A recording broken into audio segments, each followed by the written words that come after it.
So yeah, you may escape famine, you may eat something, but the sword may destroy you, and this is the punishment for the wicked. Right? Let's go to Amos. So I have to keep jumping around because the scriptures line upon line, here a little, there a little. Go to Amos. Right?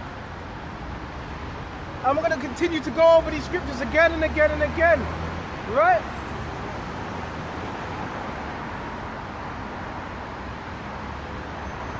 Amos 5 and 18.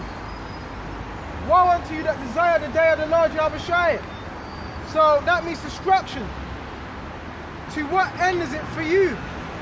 So what end is it for those that want the return of Yahushua but not doing his will? That are not pleasing in his sight? What end is it for you? What good is it for you? Right? The day of the Lord is darkness. Right? And not light. In other words, the day of Yahushua is bad times for the majority of this world. And not light. Right?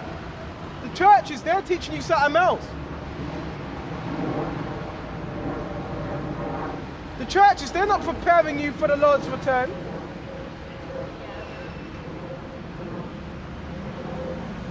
As if a man did flee from a lion.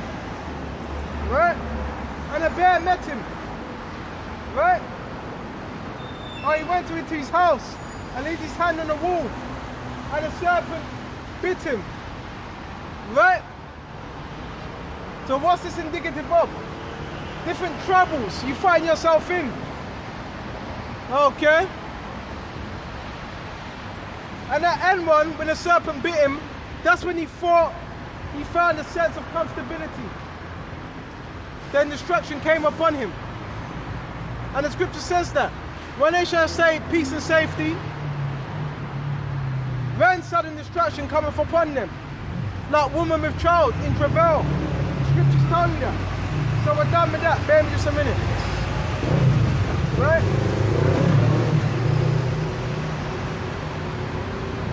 This ain't no joke. Right? Let's get back to where we were. And after that escape of hunger shall the sword destroy it. So it's already written. The fate of the majority of the people we see, their fate, it's already written. Right?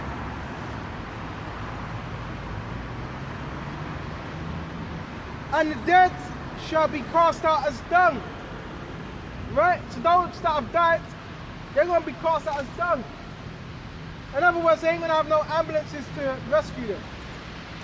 They're just going to have to stay where they are. Right?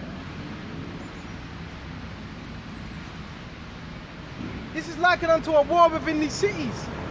Right? Yeah, you're going to have World War III, and you're also going to have war within these cities, amongst the people. Right?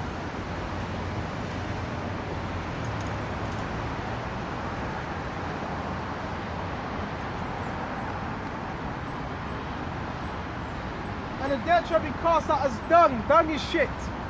Right? And there shall be no man to comfort them. You're going to have to move straight on. It says there shall be no man. So this even applies to the hopeful elect. You see your loved one dying, your brother, your sister, your daughter, your mother, you're going to have to move straight on. You can't move. This is why Yahweh's building. This is why you have to be strong.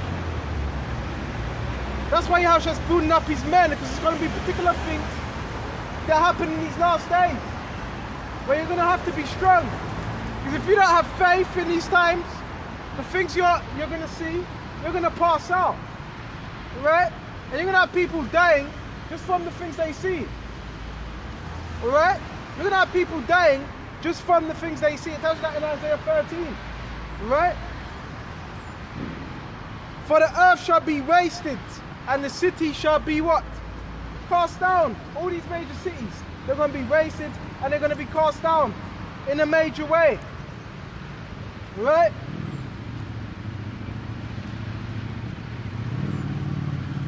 Isaiah 13. How ye for the day of the Lord Yahushua is at hand. Okay. So that means it's there. And that's why we watch. Right? And it shall come as a destruction. Okay. So destruction, it's not something nice. A destruction causes what? Desolation. Right? That's what destruction is. Desolation.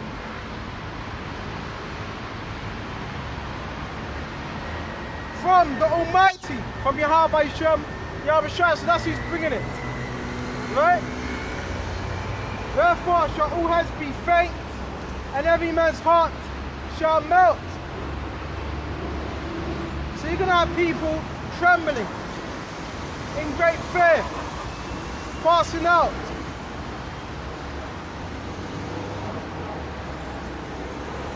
And this is on the return, and this is even before the return of Yahushua, even before that. You're going to have people in great fear. And they shall be afraid, pangs and sorrow shall take hold of them. Right? They shall be in pain as a woman in travail. It says every man's heart shall melt as well. So they're going to be in intolerable pain. Right? People are going to be what? Shooken up. Right? They shall be amazed one at another. Their faces shall be as flames. Right? Their faces shall be as flames. They're going to be in shock, panic. Right? And these were the same individuals that were scoffing. That were looking down upon us. That's why what you're doing, you can't be swayed by the opinions of this world. What this world thinks. Because this world's crumbling. Right? Yeah, what we're doing, alright, it may seem a bit foolish, but so what? It's supposed to seem foolish. Okay, like you may have individuals that may say, oh, it's embarrassing. Yeah, it's embarrassing to them because they're of the world. Okay? Excuse me. It's not embarrassing to us. It's embarrassing to them. They're of the world. And Yahushua said, whosoever be ashamed of me, I shall be ashamed of him when he comes in his glory with the holy angels. So those that have that mindset, oh, it's embarrassing. Well, what does that say about you? That shows you're not really standing stiffly for the words of Yahushua. Right? It should be an honor for you to come out here and to teach his words. You shouldn't be embarrassed. It should be an honor. Right? It's embarrassing if the spirit of Yahushua is not working with you. That's when it's embarrassing. Okay?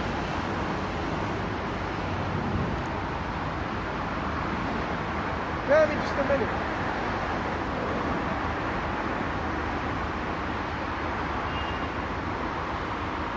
This is 1 Corinthians. Alright, verse 21. For after that, the wisdom of what? Of the Most High of the world. It's like the wisdom of the world. For after that, in the wisdom of the Most High, the world by wisdom knew not the Most High. It says the world by wisdom knew not the Most High. So why does it say the world by wisdom knew not the Most High? Okay.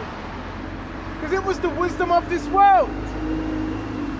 And the wisdom of this world is completely contrary to the wisdom of the scriptures. Completely contrary. Right?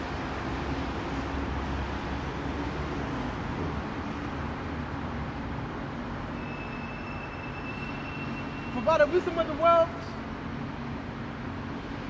it's like by the wisdom, But after that, in the wisdom of the Most High, the world by wisdom knew not the Most High. Right?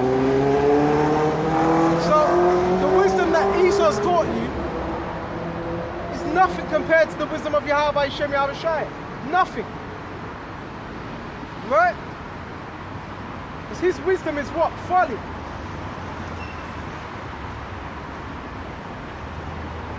And it pleased Yahweh Hashem Yahweh Shai by the foolishness, right, to save them, the foolishness of preaching. So yeah. I remember saying, well, that's embarrassing. It's because you don't have the Spirit, right? By the foolishness of preaching to save them that believe. So yeah, it's deemed as somewhat foolishness, but to save them that believe. See? Because the Lord uses things that may seem out of the ordinary, okay, just so He can confound you, okay. For the Jews require a sign, okay, which was what Yahweh showed us when they were always asking for a sign. And Greeks seek after wisdom, and the Greeks were known for that as well. Seeking what? After wisdom. Okay. And they would do that by what? Trial and error. Okay, that's why they were known. A lot of the Greeks were known as skepticists. Okay, if I'm using the right words. I want to jump straight to 23. But we preach Mashiach Yahweh Shai crucified, right? Unto the Jews a stumbling block, right? And it was a stumbling block to the Jews, a lot of the Jews, right? Especially when they were bringing in what? The Israelite foreigners, right? That became a stumbling block, right? And to what? Those that believed, okay? And the Jews are stumbling, and the Greeks foolishness.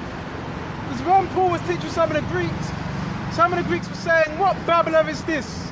He seems to be a set of forth of strange gods, right?